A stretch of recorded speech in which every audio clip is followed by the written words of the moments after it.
I worked my whole life to implement the things that my mom taught me and to show love and to be that light in the world, no matter what other people were doing. Hi everyone, Elle Ballard is here today on our Empowered Global Women in Business podcast. And we are actually part of Papadalooza event. Very exciting. And our featured speaker is Karen Hall. Hi Karen, great to see you. Hi, Ella. It's great to be with you. Karen Hall is the queen of empathy. She's a motivational speaker. She's a best-selling author and emotional intelligence expert. She's an executive producer, trainer, and managing director of the Los Angeles Tribune Women's and Spanish journals. Trained by Marianne Williamson, Karen helps leaders manage emotions. She hosts the Hero Within podcast in the top 3% with inspiring true stories of heroes navigating adversity to find hope and return to love. Married to Joshua for 39 years, they have 4 kids and 5 grandkids. Welcome, Karen.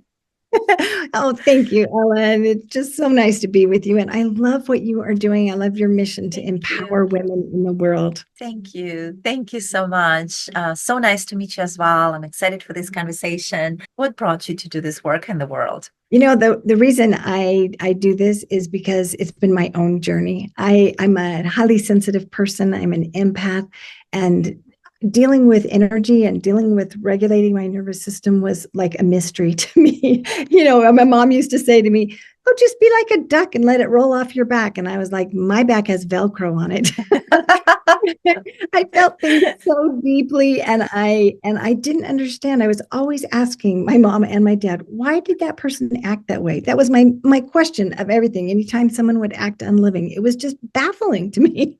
Yeah. and and it affected me so much that I would get my feelings hurt, and my mom would try and help me learn to forgive, and I was just like, but that person was so unkind, and she would say, well, they're just not happy in their heart, and I was like, wait, what? It was beyond my comprehension. I just did not understand it. My parents were both loving people. I mean, they had their weaknesses, but I felt so much love for people, and I just loved people easily, and I saw so much good in people that I didn't know that's the way other people didn't think. And then when I got my feelings hurt and I didn't think loving feelings and I had judgment, then I realized, oh, that's blocking my ability to love.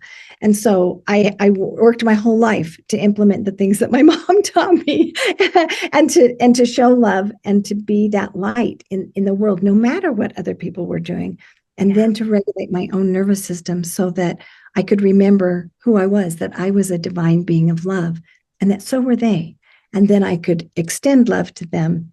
And then I could help co-regulate. Then they could regulate their nervous system. And we could both remember our worth and then empower each other.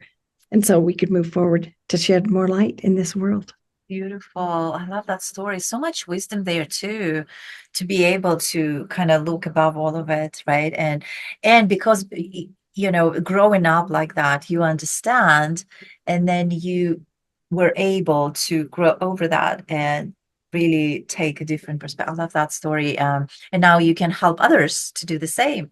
And speaking about, if you could share maybe tips on in the business of today's world and everything that's happening around us. We are building our businesses. We are building families. We are in partnerships, kids, grandkids, other priorities, basic self-care, so much going on. What is some of the tips that you could share with us for emotional intelligence, for navigating the nervous system, really being able to find yourself in this noise around us, right? Oh, it's so true. And a lot of times when people are thinking about how do I find myself, I think a lot of Yeah. us are asking some deep questions. What am I doing here, and why? What is my purpose? And when we're confronted with the darkness, and it is there, we can feel lost. And so I love what you do on the Women in the World Network, because finding our worth is so important, because when we know our worth, then we do have that freedom, and we have the freedom to choose. Now, we always have the freedom to choose, but when we are clouded and we don't remember who we are, our choices don't seem the same, and we forget. We forget who we are. We forget who the other people are. And so if you and I are in conflict, say that we're in a business relationship, and I've had those things in business where there has been conflict, and I've been trying to understand, and the other person was firm in their position, and I felt that my position was right, and it just was like butting heads, and then you don't get anywhere. You just can't move the team forward. And so I had to say, okay, as the leader, what am I going to do different here? Well, I had to go back to, what is my worth? My worth is, I am a divine being. I am a being of love. And so if I am a being of love, I can drop that judgment.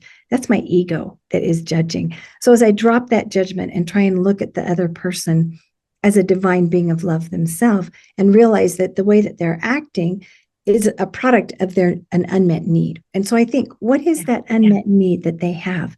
And that's acting in compassion. And so as I'm only able to access that compassion when I have love for myself. So first, I have to have love for myself. I have to acknowledge that this is difficult. This is challenging to work through these times when we do have these head-butting moments.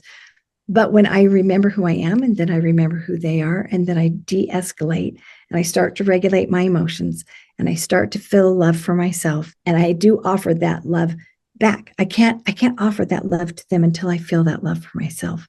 And so then then I help them co-regulate. I help them regulate their nervous system. They calm, and then we can talk. Then we're coming down where we're at a place of love, and the communication is totally different than if I come from a place of judgment and I'm looking down on that person. But if I come from a place of love, and we're both grounded, then we can find commonalities, and we can find ways. How can we move forward? And if it's an unmet need, and I can identify that, then there's a way that possibly I could find ways to meet that need. Maybe that person needs to feel more valued. And maybe that's what the problem is. Well, I can find ways to help them feel more valued, and to have buy-in to whatever the vision is that we're working toward together, and then be on the same team so that we're moving forward together. But that process starts with me. And if I don't work on me first, it's very difficult to move the team forward. I love that. The empathy queen, that's where that was a true definition. I love that. We need more people like you in the world, who can just understanding that the other person has the unmet need. I love how you said that, because very often, we just forget. We do. We forget. And especially as the emotions are escalating, we forget. All the things fly out the window. And I always get so frustrated with that. I'm like, why can't I remember to be the queen of empathy when those things are difficult? And then I remember, oh, well, it's because I'm not in my prefrontal cortex. I don't have the resources to use that moment. I feel fear at those moments when my emotions start escalating, and there's, some kind of tension and some kind of strong emotions. So I think we all do that. I'm not always the queen of empathy. I forget, and I have to work on myself.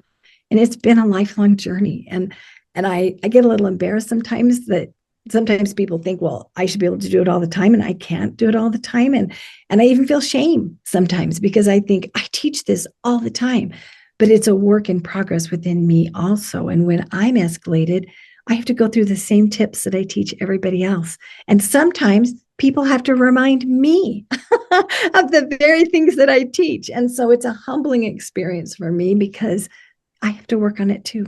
It's a constant work in progress. You started building this business. How has it been for you? Please share with us. Being a woman and building a business on your own terms, what are some of the lessons that you would want to share with our audience? Oh, so many lessons. I started building businesses as a girl. I started being an entrepreneur. Oh, wow.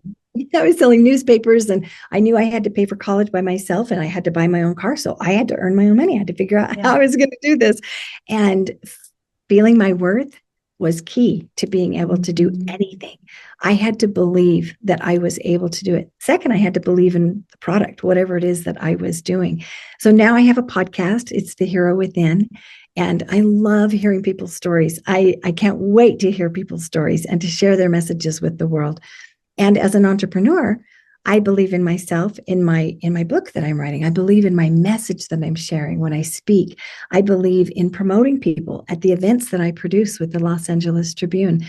But I have to believe that I have worth, And that is the trickiest part, because when I start comparing myself to someone else, Yeah. or I start to have an intrusive thought that, my ego gets involved, and I think I was good, I'm not enough.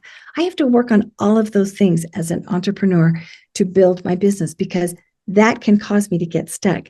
I don't know if you've read The Art of Resistance, but by Pressman, but it is a fantastic book, because it talks about all of the thoughts that cause us resistance so that we don't move in building our business. And I just found that absolutely fascinating. And so I help my clients uncover their limiting beliefs so that they can see the truth about who they are, so that they're not reacting in a trauma response from something that has happened to them before, so that they can move forward with their business and shine their light and carry on their mission, whatever that mission is, whatever that purpose is that is driving them.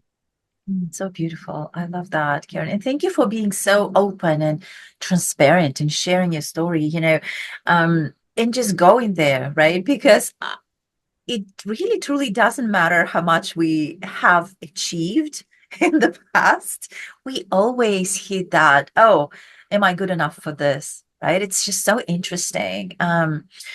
And so thank you for being so transparent and sharing with us all your successes, but your personal journey through it all as well. How can our listeners, and we will post the links, by the way, on how to connect with Karen, find out about her podcast, but how can our listeners find out about you as well? Yeah, so the best way is to go to LinkedIn and just connect with me and send me a message there. I love to connect.